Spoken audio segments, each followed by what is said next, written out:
안녕하세요. JCN 닥터스 울산 이규현입니다. 어느새 따뜻한 봄 날씨가 찾아왔죠. 이런 날씨엔 나들이나 운동같이 야외 활동하시는 분들 많으실 텐데요.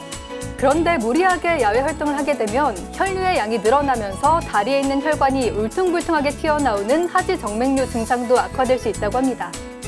과연 봄철 하지정맥류에 어떤 점을 주의해야 하는지 닥터정맥의원 이동기 원장님과 함께 알아보겠습니다.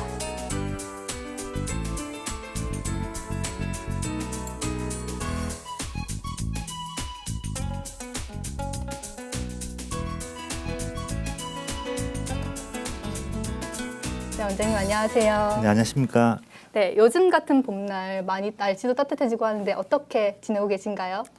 네, 저는 가벼운 산책이나 운동을 하면서 시간을 보내고 있습니다. 네, 원장님 기다리고 계시는 시청자분들도 많으실 것 네. 같은데요. 시청자 여러분들께도 인사 한번 부탁드립니다. 안녕하십니까. 닥터정맥의원 원장 이동기입니다. 네, 원장님 요즘 따뜻한 봄 날씨가 계속되고 있잖아요. 아침, 저녁으로는 아직까지는 좀 쌀쌀한 날씨가 이어지고 있는데요. 가벼운 운동으로 건강 관리한다고 하셨는데 봄철 혈관 관리는 어떻게 하고 계신가요? 네, 갑작스러운 온도 변화는 혈관을 수축과 확장을 시켜 혈압 변동을 유발할 수 있는데요. 저는 따뜻한 물로 샤워하면서 혈액순환을 시키고 있고요. 또 혈관 건강에 해로운 음식, 예를 들어서 고지방, 고콜레스테롤 음식, 과도한 소금 섭취 등은 줄이면서 혈관 관리를 하고 있습니다. 네, 이렇게 저도 원장님 따라서 따뜻한 샤워와 건강한 음식으로 혈관 관리해야겠습니다. 건강에 해로운 음식을 줄여야 하는 걸 알면서도 마음처럼 몸이 따라주진 않는 것 같습니다. 원장님, 이제 본격적으로 오늘의 질병에 대한 이야기를 나눠볼 텐데요. 오늘의 주제가 이 따뜻한 봄철 꼭 체크해봐야 하는 질병 하지정맥류입니다. 실제로 봄철에 하지정맥류가 많이 발생하나요? 네, 봄철에는 하지정맥 증상이 악화되거나 새롭게 발생할 가능성이 높아집니다. 이 봄철에는 따뜻한 날씨로 인해 혈관이 확장되면서 정맥 내의 압력이 증가합니다. 하지정맥이 있는 사람의 경우 혈액이 정체되면서 부종과 통증이 심해질 수 있으며 기존에 없던 하지정맥류가 발생할 가능성도 있습니다. 그리고 겨울에는 활동량이 적었다가 봄이 되면서 갑자기 운동량을 늘리면 하지정맥에 부담이 가해질 수 있는데요. 봄철에는 여러 가지 요인으로 하지정맥 증상이 심해질 수 있으니 미리 예방하고 관리하는 것이 중요합니다. 네, 원장님, 제가 얼핏 듣기로는 이 봄철에 몸에 수분이 부족하게 되면은 이런 하지정맥류가 발생할 수 있다고 하는데 이 말 진짠가요? 환절기에는 건조한 공기와 낮은 습도 그리고 기온 변화 때문에 체내 수분이 부족해지기 쉬운데요. 이 경우 혈액이 농축되어 혈액순환에 부담이 증가합니다. 그리고 기온이 오르면 땀 배출이 증가하지만 물을 충분히 섭취하지 않으면 혈액이 끈적해지고 혈액순환이 저하될 수 있습니다. 그렇게 된다면 혈액이 정체되면서 하지정맥 증상이 더 심해질 가능성이 있습니다. 제가 질문 하나 드려볼게요. 네. 이 봄철에 산에 꽃이 많이 피니까 이걸 참 많이 하죠. 네. 그런데 이게 하지정맥 환자에 안 좋을 수 있다는데 네. 이게 뭘까요? 방금 봄철에 산을 많이 가면은 이라고 하셨으니까 왠지 등산이 정답일 것 같습니다. 네, 정답을 맞춰요. 정답은 등산입니다. 이 등산은 심폐 건강과 하체 근력을 강화하는 좋은 운동이긴 하지만 하지정맥이 있거나 발병이 있는 사람에게는 주의가 필요한 운동입니다. 등산은 경사가 가파를수록 다리 근육과 정맥에 부담을 줄 수 있습니다. 네. 그리고 등산 후에 다리가 무겁거나 붓는다면 혈액순환이 원활하지 않다는 신호일 수 있는데요. 그렇기 때문에 하지정맥 증상을 가진 사람이라면 다리 혈관이 약한 편이기 때문에 급격한 활동량으로 인해 혈액량이 증가하면 이 혈관이 감당하지 못할 수 있기 때문에 각별한 주의가 필요합니다. 네, 날이 따뜻해지면서 제 주변에도 등산하시는 분들이 많은데 하지정맥류 발병 위험이 있는 사람에게는 등산이 주의가 필요하다는 운동이라는 거 꼭 유의하셔야겠습니다. 저희가 계속해서 봄철에도 주의해야 하는 질병 하지정맥류에 대해서 이야기 나누고 있는데요. 가장 중요한 게 있죠. 하지정맥류가 어떤 질병이라는 건데요. 원장님이 하지정맥류가 어떤 질병인지 좀 설명 좀 부탁드립니다. 네, 하지정맥류는 정맥 내 판막에 문제가 생겨 심장 방향으로 가야 할 혈액이 다리를 역류하게 되면서 이 정맥의 압력이 증가하고 혈관이 부풀고 늘어나게 되는 질환입니다. 만약 혈액이 역류하게 된다면 내부 압력이 증가하면서 혈관이 확장되고 늘어나게 되는데요. 이 거미줄 같은 실핏줄로 시작하여 점차 꽈리처럼 굵고 짙은 혈관이 돌출되기도 합니다. 네, 이렇게 하지정맥류는 혈관이 튀어나오면서 다리 통증이 느껴지는 게 일반적인 증상인데 혹시 하지정맥류가 아니지만 이렇게 하지정맥류랑 비슷한 증상을 가진 질병도 있을까요? 하지정맥이 생기게 되면 통증, 부종, 저림 등이나 시린 느낌 등 다양한 불편함이 동반되어 움직이는 데 지장을 안겨주게 되는데요. 하지만 이러한 증상들이 존재한다고 해서 반드시 하지정맥에 해당되는 것은 아니기에 정확히 감별하는 것이 중요합니다. 네. 이 하지정맥 비슷한 증상을 가진 질환으로 하지불안 증후군을 들 수 있는데요. 이 뭐라 말할로 표현하기 어려운 기괴한 느낌이 들게 되어 다리에 벌레가 기어가는 느낌을 받기도 합니다. 이로 인해서 숙면을 취하는 데 지장이 생겨 낮 동안에 졸음을 호소하는 등 활동에 지장이 발생하게 될 수도 있습니다.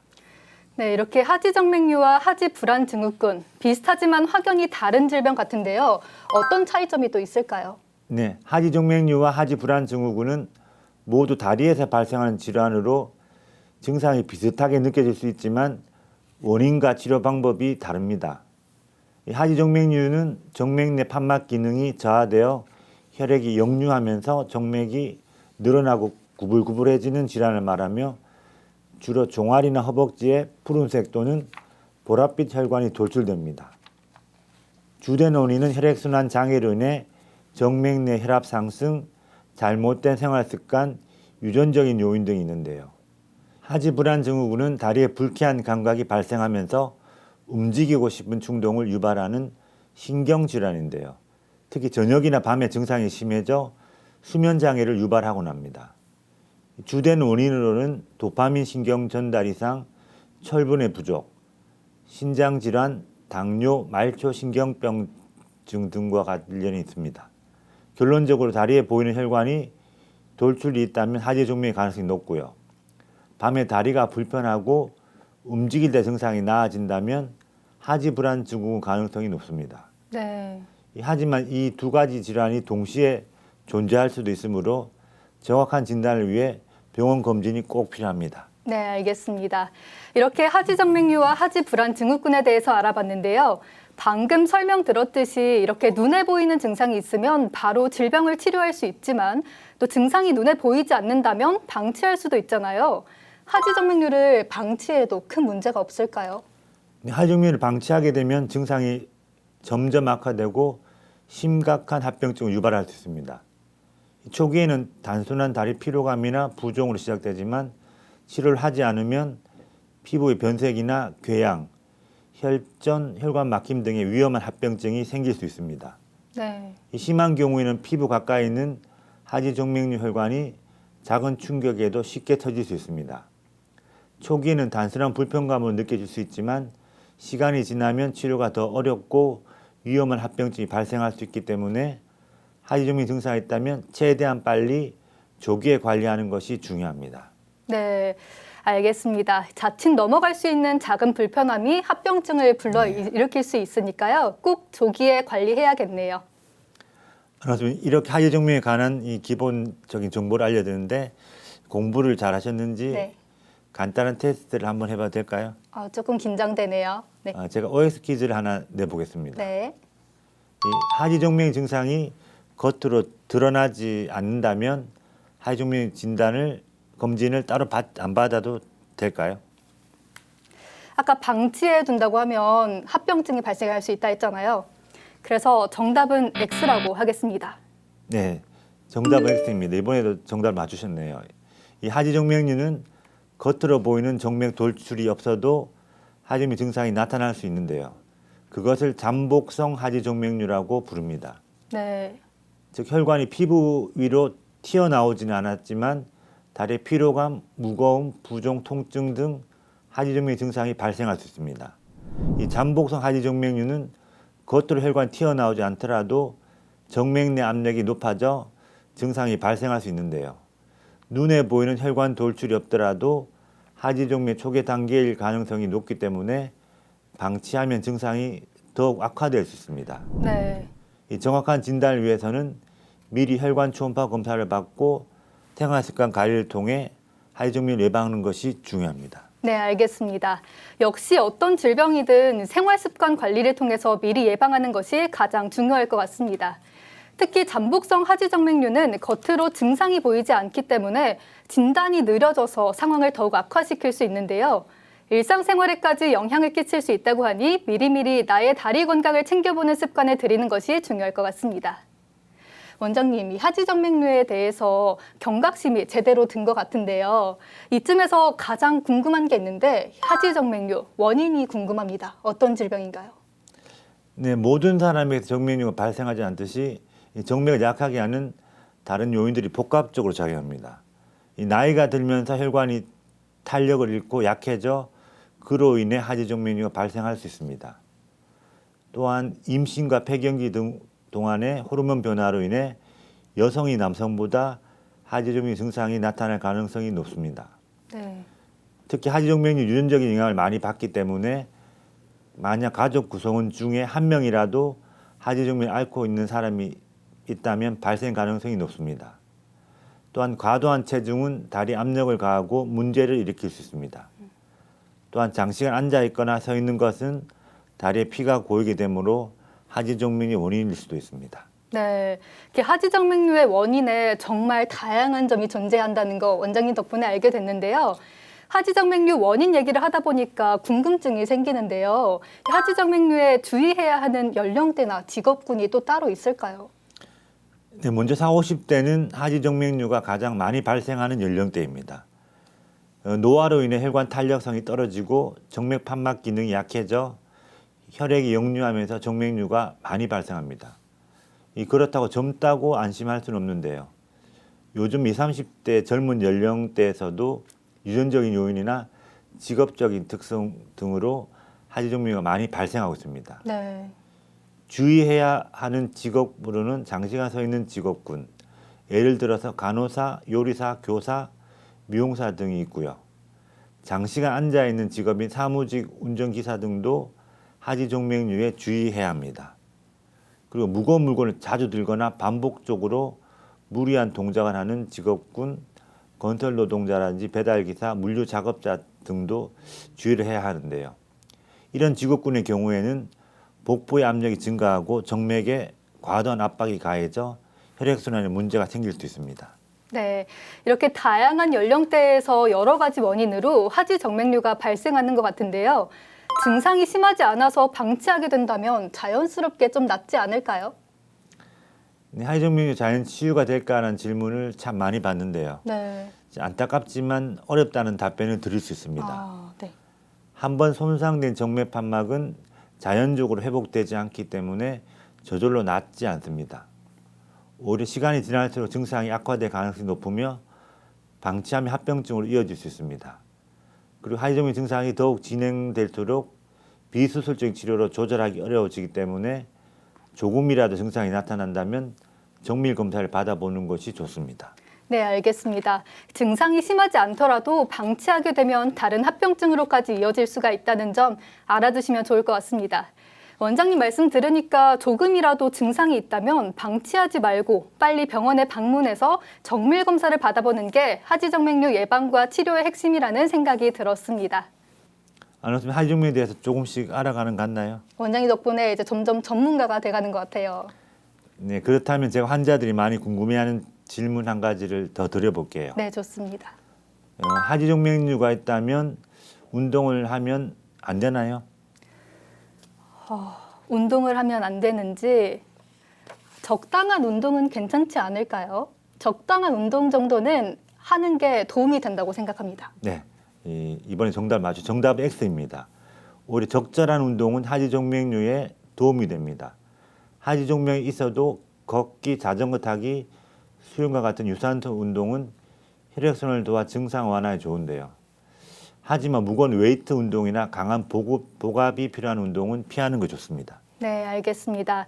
이렇게 원장님 말씀 들으니까 공통점이 있네요. 뭐든지 과하지 않게 적당한 것이 가장 도움이 되는 것 같습니다. 이처럼 하지정맥류는 다양한 원인으로 발생하고 또 자연 치유가 어려운 만큼 빠르게 치료하는 것이 가장 중요할 텐데요. 다음 키워드에서 구체적인 치료법에 대해서 알아보도록 하겠습니다.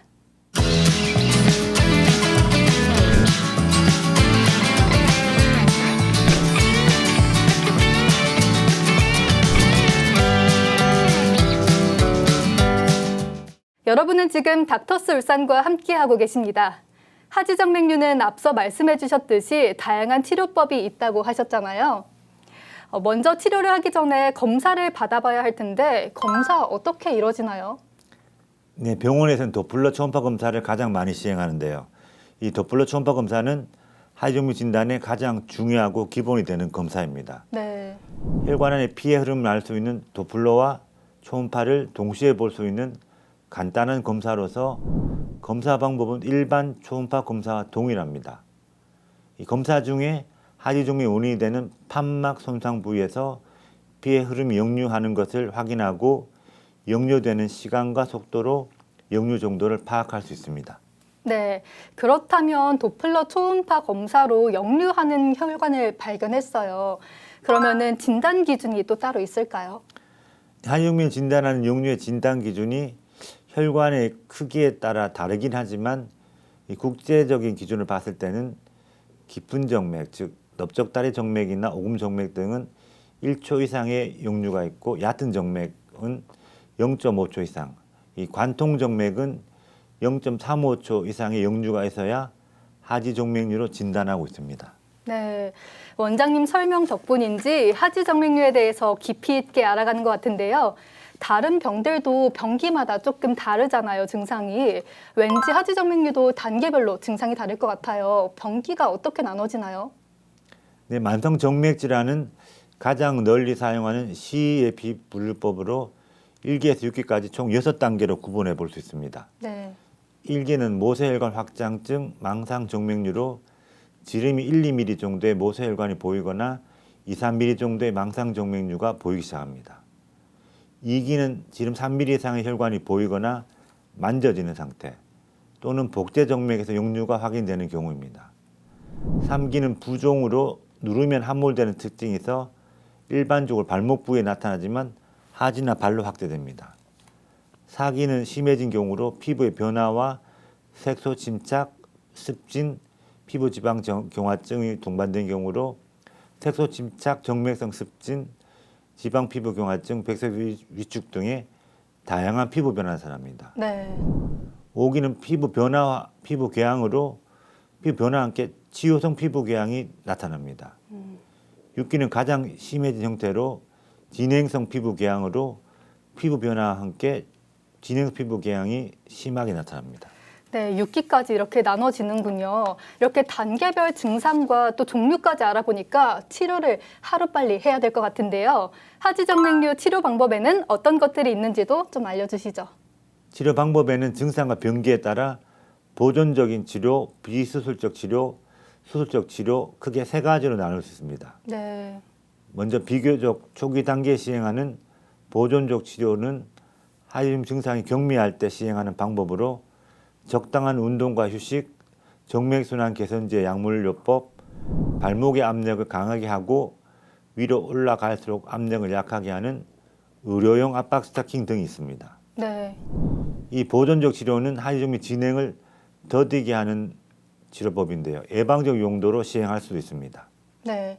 원장님 방금 말씀하신 것처럼 이렇게 보존적 치료로 예방이 되면 참 좋겠지만 증상이 조금 더 진행된 경우에는 이 보존적 치료만으로는 치료가 되지 않을 것 같아요.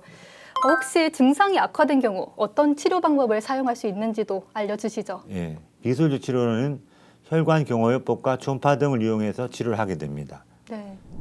혈관 경화요법은 이 정맥류 원인이 되는 혈관에 직접 경화제 주사를 놓아서 단단하게 굳혀 섬유화시키는 시술로 직경이 1mm 이하의 모세혈관 확장증의 경우나 지름 1, 3mm 크기의 망상 정맥류로 역류가 없는 경우 등에 선택적으로 치료할 수 있습니다. 네, 이렇게 혈관 경화요법은 약물을 사용하는 만큼 주의사항도 있을 것 같은데요. 어떤 주의점이 있는지도 알려주실 수 있을까요? 네, 먼저 시술 전에 혈액 응고 관련 약물 복용 여부를 꼭 확인해야 합니다. 아스피린, warfarin 같은 혈액 응고를 방해하는 약물을 복용 중이라면 미리 의료진과 상담해야 합니다. 네. 그리고 시술 전 24시간 동안 음주 및 흡연이 금지되는데요. 이는 혈액순환에 영향을 줄 수 있어 시술 효과를 떨어뜨릴 수 있기 때문입니다. 그리고 시술 후 주의사항도 있는데요. 시술 치료 최소한 1, 2주간은 의료용 압박 스타킹을 착용해야 합니다. 이는 정맥을 압박해 혈액이 역류하는 것을 방지하고 치료 효과를 높여줍니다. 그리고 사우나나 찜질방, 이 뜨거운 목욕은 피하고 시술 부위의 마사지도 금지가 되는데요.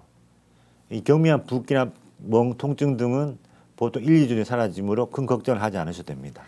네, 이렇게 비수술과 시술로 치료가 이뤄지면 정말 좋을 것 같은데 또 증상이 심할 경우에는 수술적 치료를 고려해봐야 할 것 같습니다. 대표적인 수술 치료로는 어떤 게 있는지도 알려주시죠. 네, 하지만 수술적인 치료는 레이저 치료, 고주파 치료, 발거술 등 문제가 되는 혈관을 직접적으로 치료합니다. 먼저 표제정맥 뿌리 부분에서 역류가 발생한다고 판단되면 제거를 해야 하는데요. 외과적인 수술로 문제가 되는 정맥을 제거하는 것을 발거술이라고 합니다. 네. 이 방식은 혈관 주변의 다른 조직의 손상도 적고 진행 방법도 용이하다는 장점이 있지만 약간의 흉터가 남을 수 있다는 특징이 있습니다. 아, 이렇게 수술적 치료까지 알아봤는데요. 방금 원장님이 레이저 치료, 또 고주파 치료를 언급해 주셨어요. 직접적인 수술법도 많이 이용하시지만 요즘은 이렇게 흉터가 덜 남는 레이저나 고주파 치료를 많이 이용하시잖아요. 이 두 개의 치료법의 차이가 뭔가요? 두 치료 모두 열치료라는 공통점이 있지만 온도에서 차이가 있습니다. 레이저는 7, 800도 이상의 고온으로 치료하는 방법이고요. 고주파는 100도에서 120도 정도의 온도로 치료하는 방법입니다. 혈관을 확실하게 없애기 위해서는 당연히 고온으로 치료하는 것이 효과가 좋긴 하겠지만 이 과도하게 높은 온도는 주변 조직의 손상 가능성이 증가합니다. 그래서 레이저가 고주파보다는 통증이 좀 더 있을 수 있습니다. 네. 고주파는 이런 레이저 단점을 보완하여 조금 더 낮은 온도 약 120도 정도로 치료를 하는 대신에 같은 구간을 조금 더 긴 시간 치료하는 개념입니다. 네, 이렇게 레이저 치료와 고주파 치료의 공통점과 또 차이점까지 알아봤습니다. 알면 알수록 하지정맥류는 형태와 병기에 따라서 매우 다양한 치료법이 있는 것 같은데요. 치료 효과를 높이기 위해서는 의료진과의 상의 후에 나에게 맞는 치료법을 찾는 것이 가장 중요할 것 같습니다. 네, 오늘 원장님 덕분에 이렇게 하지정맥류를 제대로 알아가는 것 같습니다. 하지정맥류는 조금만 관심을 기울이면 충분히 예방 가능한 질병인 것 같은데요. 평소에 생활습관 관리는 어떻게 하면 좋을까요? 네, 먼저 적정 체중을 유지하는 게 중요하고요. 이 다리의 정맥의 심장이라 불리는 종아리의 근육을 강화하는 것이 큰 도움이 됩니다. 또한 발목 스트레칭과 규칙적인 걷기 운동 등도 도움이 되고요. 장시간 서서 또는 앉아서 근무를 해야 한다면 의료용 압박 스타킹을 착용하는 것이 증상 예방과 완화에 큰 도움을 줍니다. 네, 오늘 이렇게 하지정맥류에 대해서 자세한 이야기 나눠주셨는데요. 혹시 마지막으로 시청자 여러분들께 당부의 한마디 부탁드려도 될까요? 이 하지정맥류는 증상이 심하지 않을 때 대수롭지 않게 여기고 방치하기 쉬운 질환이라고 생각하시는 분들이 많은데요. 하지만 꼭 증상이 심하지 않아도 정확한 진료와 치료를 받아야 합니다. 그리고 하지정맥류 치료 후에도 재발 가능성이 높은 질환이기 때문에 치료와 더불어 생활 습관의 개선, 정기 검진 등을 통해 꾸준히 관리를 해야 하는데요. 의료진과의 상담을 통해 평소 생활 습관을 체크해보고 다리 혈관 건강을 개선할 수 있는 올바른 습관을 지킬 수 있도록 노력하는 것이 중요합니다. 네, 이렇게 오늘 하지정맥류에 대해서 알아봤는데요. 오늘 알려드린 정보 꼭 기억하셔서 이렇게 따뜻한 봄철에 나의 다리 건강을 한 번 더 체크해 보시면 좋을 것 같습니다. 오늘도 도움 말씀해 주신 닥터 정맥 의원 이동규 원장님, 좋은 정보 감사합니다. 네, 고맙습니다. 네, 이렇게 마치기 전에 평소 하지정맥류를 예방할 수 있는 깨야 할 정보를 한 가지 더 알려드릴까 하는데요.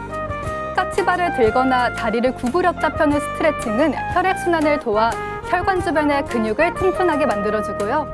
또 충분한 양의 수분 섭취는 혈액 점도를 낮춰준다고 하니까요. 오늘 알려드린 정보 꼭 기억해 주시길 바라겠습니다. JCN 닥터스 울산 여기서 이만 인사드리겠습니다. 오늘도 시청해주신 여러분 고맙습니다.